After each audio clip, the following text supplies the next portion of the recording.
गुड़िया चिड़िया और चिंकी चिड़िया दोनों सहेलियां थी। गुड़िया बहुत अच्छी चिड़िया थी। वो अपने काम अच्छे से करती, अपनी मम्मा का हर कहना मानती थी और आवारा पक्षियों से बात नहीं करती थी। लेकिन उसकी सहेली चिंकी चिड़िया झरने पर बैठकर आवारा पक्षियों से बातें करती, रात देर से घर जाती और हमेशा अपनी मम्मा को तंग करती थी। मम्मा, मैं गुड़िया से मिलने जा रही हूँ। चिंकी, मैंने आपको कितनी बार समझाया है, शाम होने से पहले पहले घर आ जाया करो, और आप हो कि हमेशा रात देर से घर आती हो। मम्मा, मैं अब बड़ी हो गई हूँ। ये क्या, आप हर समय मुझे बच्चों की तरह समझाती रहती हैं।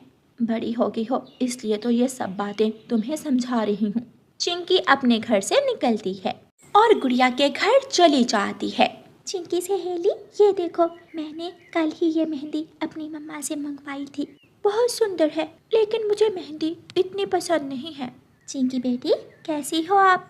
मैं ठीक हूँ आंटी। लो, आप दोनों सहेलियाँ बैठकर ये आम खाओ और मैं रसोई में काम कर लूँ। मम्मा चिड़िया रसोई में जाती है। चिंकी के फोन की घंटी बजती है। चिंकी जल्दी से घंटी बंद करती है और फोन लेकर खिड़की के पास चली जाती है।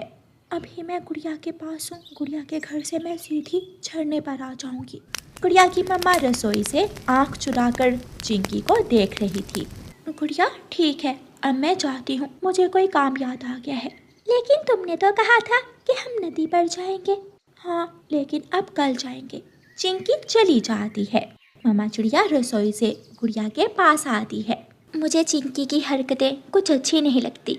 इतनी छोटी सी उम्र में मोबाइल भी रखा हुआ है और कैसे छुप छुप कर फोन सुन रही थी। मम्मा, उसकी किसी सहेली का फोन था।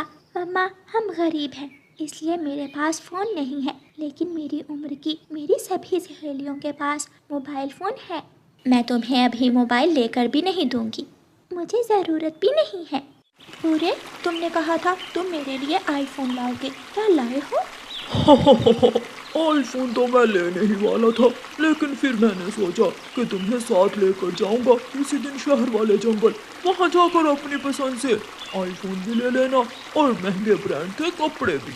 मुझे महेश मल्होत्रा के कपड़े ले दोगे ना? हाँ हाँ, क्यों नहीं, लेकिन बताओ कब जा रही हो मेरे साथ? बहुत मुश्किल है, ऐसे तो मम्मा नहीं मानेगी, कोई ना कोई बहाना बनाना पड़ेगा। सोच रही हूँ मम्मा से क्या झूठ बोलूं। मम्मा से कहना कि तुम अपनी सहेली गुड़िया के साथ घूमने जा रही हो और फिर मेरे पास आ जाना। हम सुबह जाएंगे और शाम को लौट आएंगे। चलाती हूँ कोई चक्कर, लेकिन मेरी मम्मा को धोखा देना बहुत मुश्किल है। मेरी मम्मा मेरे हर काम पर ध्यान रखती है। ठीक है, अब मैं जाता हूँ, 1-2 दिनों में बना लो कोई प्रोग्राम। और हाँ, याद आया, तुमने कहा था कि मेकअप का सामान भी लेना है, वो भी शहर वाले जंगल से ही ले लेना। दिल तो बहुत कर रहा है, मैं कल कोई जुगाड़ लगाऊंगी मम्मा को धोखा देने का। चिंकी अपने घर चली जाती है और बुरा कौवा भी वहाँ से चला जाता है। बहन, मेरी बात का बुरा ना मानना, चिंकी को फ़ोन क्यों लेकर दिया है आपने? रानो बहन, क्या करूं, चिंकी मेरी कोई बात मानती ही नहीं है। बहुत जिद की और फिर उसकी नानों ने उसे मोबाइल ले दिया। उसे देखकर गुड़िया भी मोबाइल लेने की बात कर रही थी, लेकिन मैंने तो साफ मना कर दिया। दूसरे दिन चिंकी की मम्मा चिंकी से कहती है, चिंकी बेटी, मैं आपकी नानों के पास जा रही हूँ, आप घर में ही रहना। ये सुनकर चिंकी खुश हो जाती है, क्योंकि वो तो पहले ही बुरे कौवे के साथ जाने के लिए कोई रास्ता निकाल रही थी।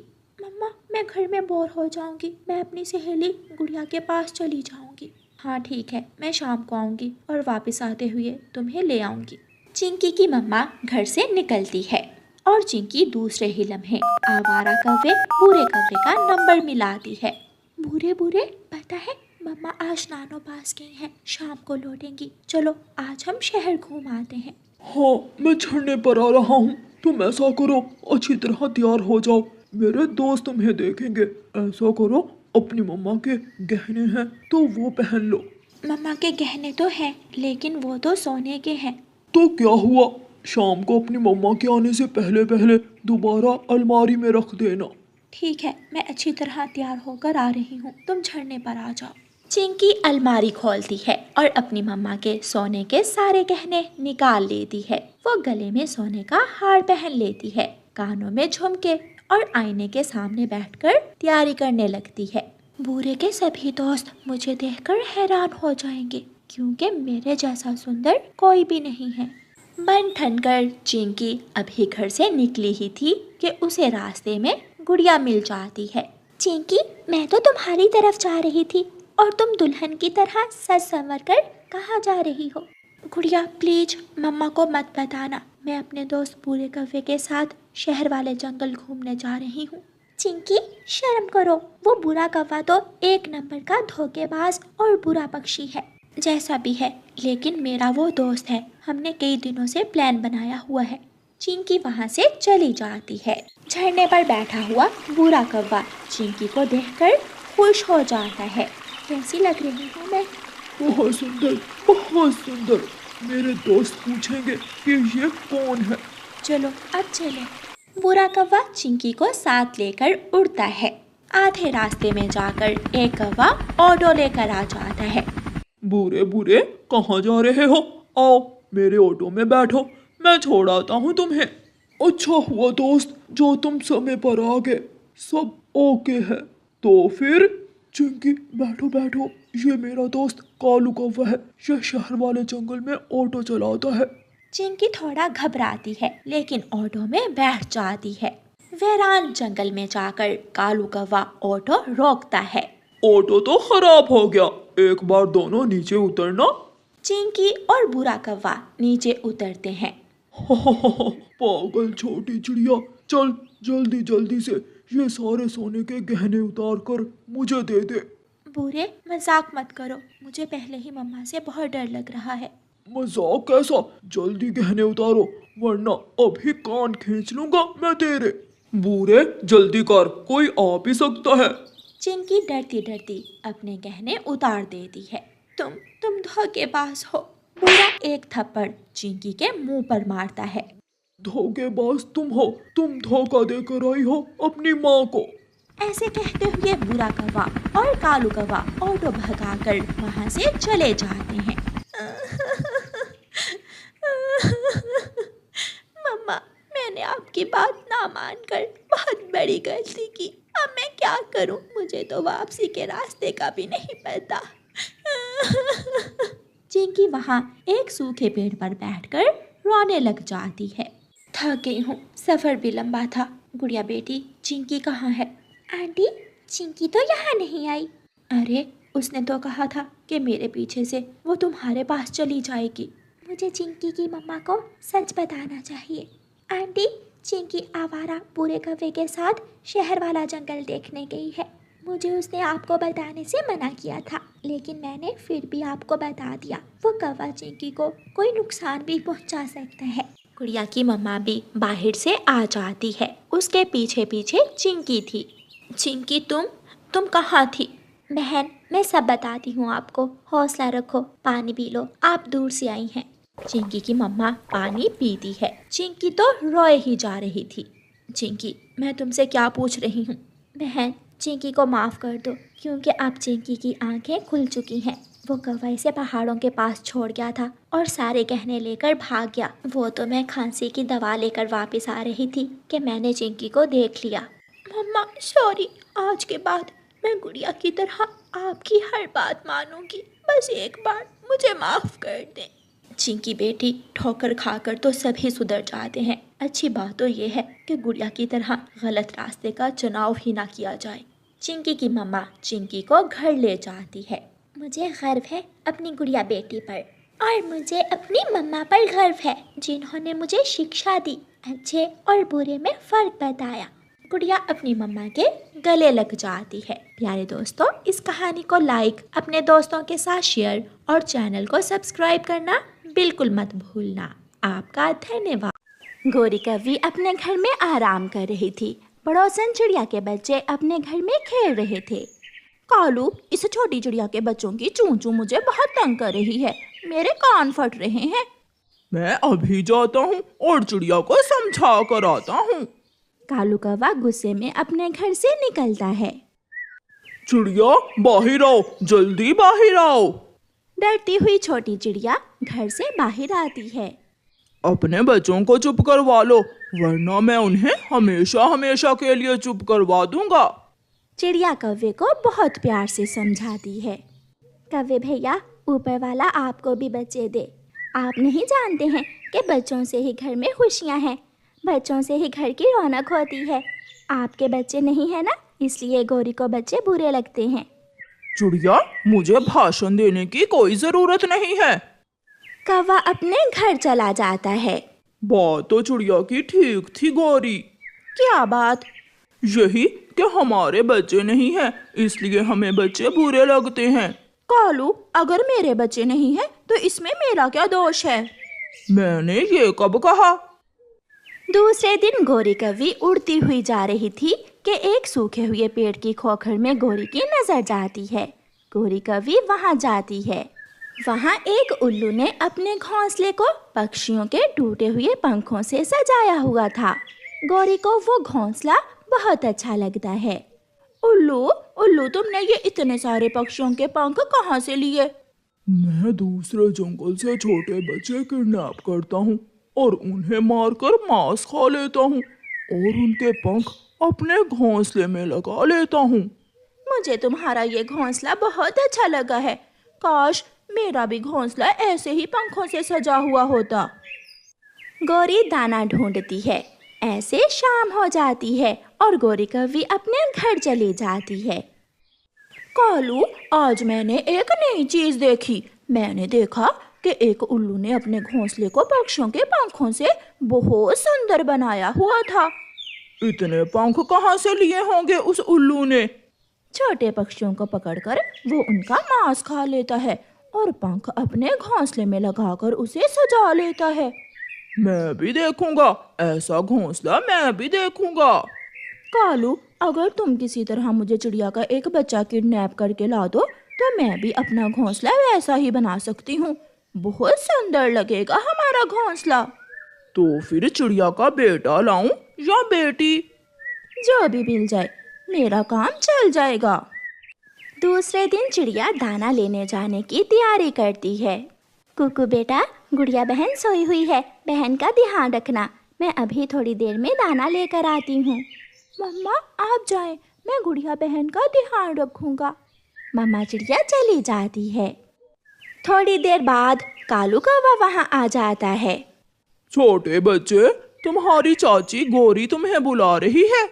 मगर माँ ने कहा था कि मैं गुड़िया बहन का ध्यान रखूं। तुम्हारी चाची तुम्हें कैंडीज देना चाहती है। जाओ और अपनी चाची से कैंडीज ले लो और अपनी गुड़िया बहन के लिए भी ले आना।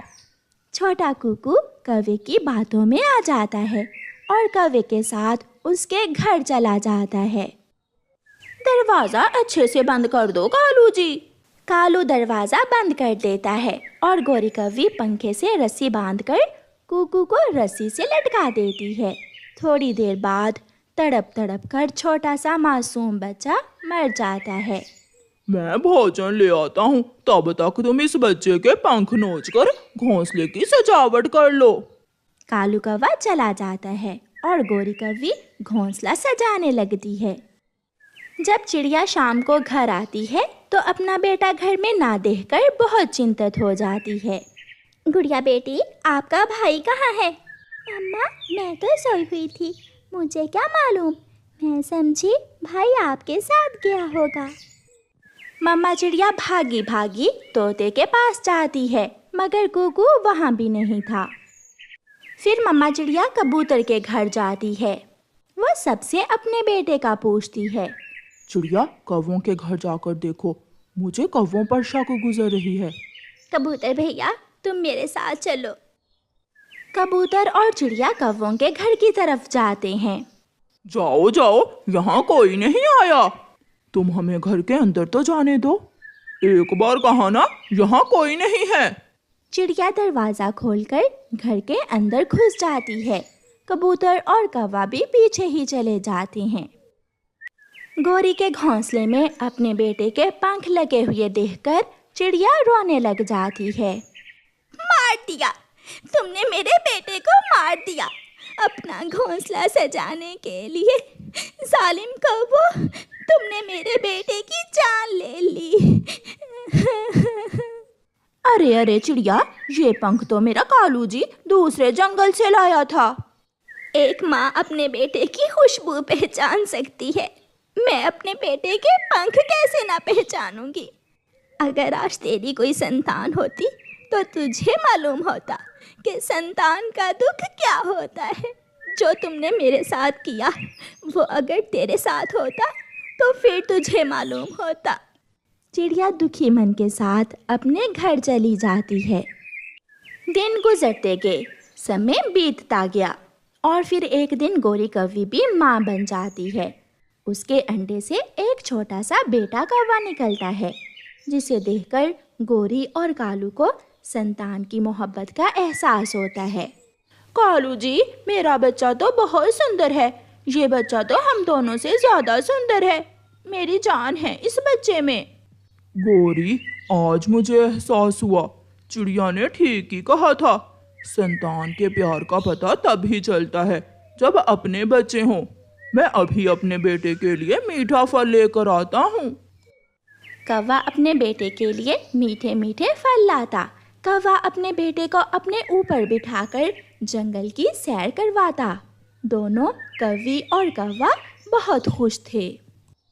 मगर एक दिन जब कौवी और कौवा घर लौट कर आते हैं तो उनका बेटा घर में नहीं था। गोरी की तो जान ही निकल जाती है।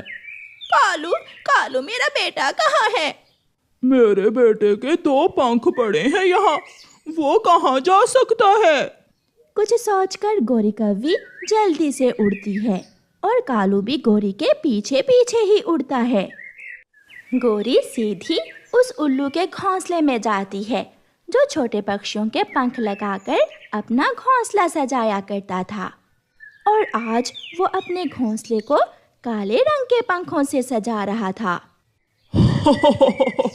कौवी और कौवे ऐसे सजाते हैं घोंसले को, हरे, लाल और काले पंख लगाकर। कौवी, क्या तुमने कोई बच्चा किडनैप करके अपने घोंसले को सजाया या नहीं अभी तक?